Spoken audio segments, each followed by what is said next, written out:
സത്യത്തിലും ആത്മാവിലും ആരാധന, നിത്യദൈവ പിതാവിന് ആരാധന, ആരാധന, ആരാധന, ആത്മാവം ദൈവത്തിന് ആരാധന, ആരാധന, സ്തോത്രം ആരാധന, യേശു കർത്താവിന് ആരാധന.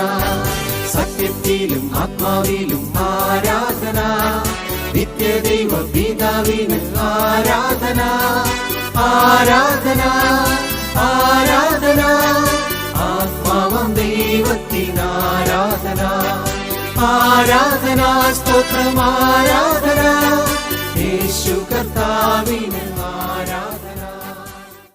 വേഗം വരുന്ന നമ്മളുടെ കർത്താവായ യേശുക്രിസ്തുവിൻ്റെ ധന്യനാമത്തിൽ എല്ലാവർക്കും സ്നേഹവന്ദനം. യഹൂദ മരുഭൂമിയിലെ കഠിനമായ അവസ്ഥയിൽ ഒളിച്ചു പാർക്കുന്ന സമയത്ത് ദാവീദ് പ്രാർത്ഥിക്കുന്നത്, എന്നെ ചുറ്റുവളയുന്ന പ്രാണശത്രുക്കൾ എന്നെ പിടിക്കാതെ വണ്ണം നിൻ്റെ ചിറകിൻ നിഴലിൽ എന്നെ കാത്തുകൊള്ളണമേ. സങ്കീർത്തനം 17:9. യഹോവയുടെ ചിറകിൻ നിഴലിൻ്റെ പ്രത്യേകത എന്താണ്? സങ്കീർത്തനം 63:7 ദാവീദ് പറയുന്നത്, നീ എനിക്ക് സഹായമായി തീർന്നുവല്ലോ, നിൻ്റെ ചിറകിൻ നിഴലിൽ ഞാൻ ഘോഷിച്ചാനന്ദിക്കുന്നു. ദാവീദിൻ്റെ പ്രതികൂലത്തിന് കാരണക്കാരൻ സ്വന്തം മകൻ അബ്ശാലോം തന്നെയാണ്. പിതാവിനെതിരായി കൂട്ടുകാരെ സംഘടിപ്പിച്ച് അബ്ശാലോം സ്വയം രാജാവായി അഭിഷേകം ചെയ്യപ്പെട്ടിരിക്കുന്നു. അബ്ശാലോം തന്നെ വധിക്കുമെന്നുള്ള പേടിയിൽ ദാവീദ് യഹൂദ മരുഭൂമിയിൽ ഒളിച്ചു പാർക്കുന്നു. യഹൂദ മരുഭൂമിയേക്കാൾ വിജനമായ വേറൊരു സ്ഥലം ഇല്ല. മരുഭൂമിയിൽ ഒളിച്ചു പാർക്കുന്നത് കൊണ്ട് ദാവീദിന് വിശുദ്ധ മന്ദിരത്തിൽ ആരാധിക്കുന്നതിനോ ദൈവമുഖം ദർശിക്കുന്നതിനോ കഴിയുന്നില്ല. ദാവീദ് ദൈവത്തോട് പറയുന്നത്, വെള്ളമില്ലാതെ ഉണങ്ങി വരേണ്ട ദേശത്ത് എൻ്റെ ഉള്ളം നിനക്കായി ദാഹിക്കുന്നു. സങ്കീർത്തനം 63:1. ഈ ഒരു സാഹചര്യത്തിൽ ദാവീദിനെ ആശ്രയിപ്പാൻ യഹോവയുടെ ചിറകിൻ നിഴലിൽ മാത്രമേ ഉണ്ടായിരുന്നുള്ളൂ. ചിറകിൻ നിഴലിൽ ആശ്രയം വെച്ച് ദാവീദ് പറയുന്നത്, നീ എനിക്ക് സഹായമായി തീർന്നതിനാൽ ഞാൻ ഘോഷിച്ച് ആനന്ദിക്കുന്നു. ജോർജ് മുള്ളറുടെ പ്രാർത്ഥനയിലുള്ള വിശ്വാസത്തെക്കുറിച്ച് ഒരു കപ്പൽ ക്യാപ്റ്റൻ്റെ സാക്ഷ്യം ഈ പ്രഭാതത്തിൽ ശ്രദ്ധിക്കാം. സുവിശേഷ വേലയ്ക്കായി മുള്ളർ കപ്പൽ യാത്ര ചെയ്യുമ്പോൾ പല തടസ്സങ്ങളും ഉണ്ടായി. നിശ്ചയിച്ചിരിക്കുന്ന സമയത്ത് എത്തിച്ചേരുവാൻ സാധിക്കാത്ത വിധം കാലാവസ്ഥ പ്രതികൂലമായി. തനിക്ക് എത്തിച്ചേരേണ്ടുന്ന ആവശ്യകതയെക്കുറിച്ച് ക്യാപ്റ്റനുമായി സംസാരിച്ചു. ക്യാപ്റ്റൻ്റെ പ്രതികരണം അത് അസാധ്യം എന്നായിരുന്നു.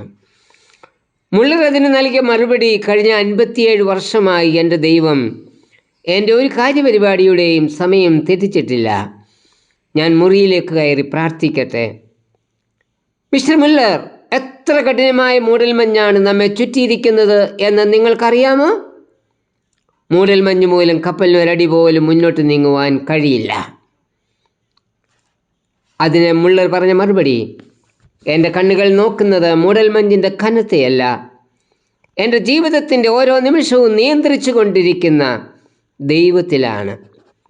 ഇത് പറഞ്ഞതിന് ശേഷം മുള്ളർ മുട്ടുകുത്തി ഏറ്റവും ലളിതമായൊരു അപേക്ഷ ദൈവസന്നിധിയിൽ സമർപ്പിച്ചു.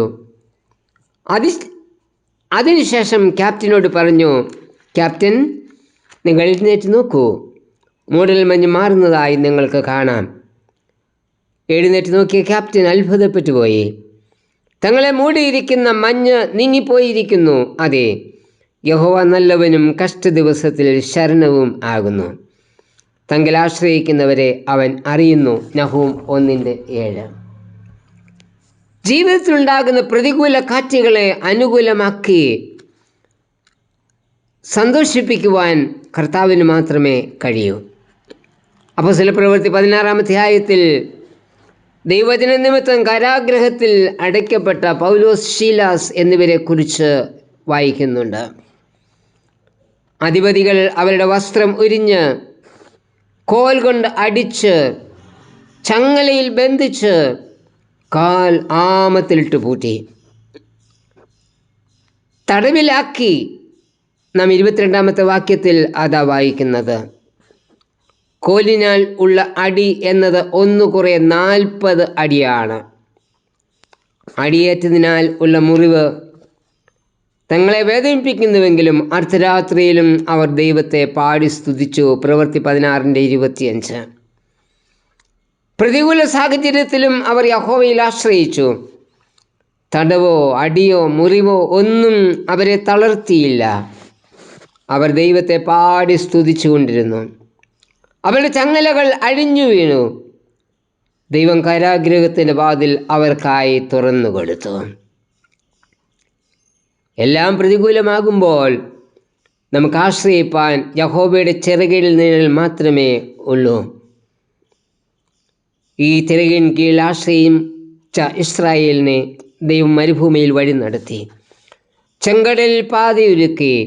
യോർദാൻ വറ്റിച്ചക്കരയെത്തി.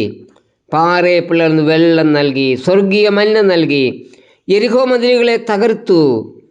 പ്രതികൂലങ്ങളെ തകർത്ത് വാഗ്ദത്ത ദേശം അവർക്ക് അവകാശമാക്കി. ഇപ്പോഴുള്ള വെള്ളപ്പൊക്കത്തിൻ്റെ കെടുതികളെയും പ്രതികൂലങ്ങളെയും മാറ്റുവാൻ സ്വർഗീയ പിതാവിന് മാത്രമേ കഴിയൂ.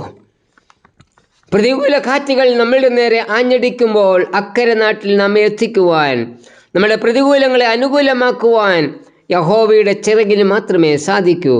സങ്കീർത്തനം 91:4 പറയുന്നത്, തൻ്റെ തൂവലുകൾ കൊണ്ട് നമ്മെ അവൻ മറയ്ക്കുന്നു. നമ്മളുടെ പരിചയും പലകയും ആയിരിക്കുന്ന ദൈവം.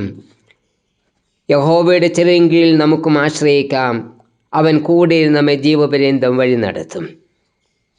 കർത്താവേ, പ്രതികൂല കാറ്റുകളെ അനുകൂലമാക്കുന്ന നിന്നിൽ മാത്രം ആശ്രയം വെച്ച് ഓട്ടം ഓടുവാൻ എന്നെ സഹായിക്കണമേ.